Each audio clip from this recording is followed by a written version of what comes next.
రాష్ట్రాన్ని సింగపూర్ లెక్క తయారు చేసేందుకు సీఎం చంద్రబాబు సార్ తండ్లాడుతుంటే సింగపూర్ తర్వాత చేద్దు గాని ముందు మా ఏరియాలో రోడ్లేసి పుణ్యం కట్టుకోండి బాబు అని మొత్తుకుంటున్నారు పార్వతీపురం మన్యం జిల్లాలో ఉండే గిరిజనులు. వానకాలంలో ఎటన్నా ఓవాలన్నా రావాలన్నా మస్తు తిప్పలైతుందని కండ్లకు గట్టినట్టు చూపెట్టిల్లు.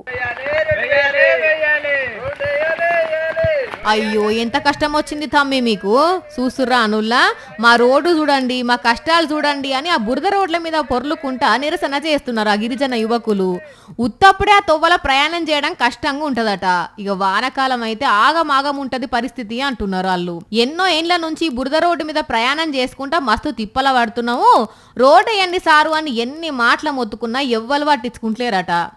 చూసి లాస్ట్కు ఆ గిరిజన తమ్ముళ్ళు ఆ రోడ్డు మీద ఉన్న బురదల పొర్లుకుంటా గిట్ల నిరసన వ్యక్తం చేసిల్లు.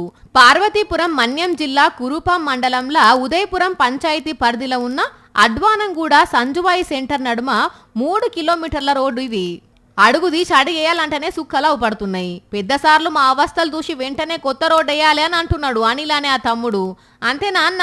ఈ యొక్క రోడ్డు అనేది చాలా అధ్వానంగా ఉంది. వర్షాకాలం వస్తే వెళ్ళలేక ప్రజలు తీవ్ర ఇబ్బంది పడుతున్నారు. తక్షణమే ఈ యొక్క కూటమి ప్రభుత్వం చొరవ తీసుకుని రోడ్డుని పునర్నిర్మించాలనేసి మేము డిమాండ్ చేస్తూ, పేరు గొప్ప ఊరు దిబ్బ అన్నట్టు పొద్దున్న లేస్తే అది చేసినాం ఇది చేసినాం అని గొప్పలు చెప్పుకున్నాడు తప్ప గిరిజన ప్రాంతాలల్లో ప్రజల అవస్థలు తీర్చే ఆలోచనే లేదు ఈ గవర్నమెంట్ కు అని అంటున్నారు వీళ్ళ కష్టాలు చూసిన పబ్లిక్.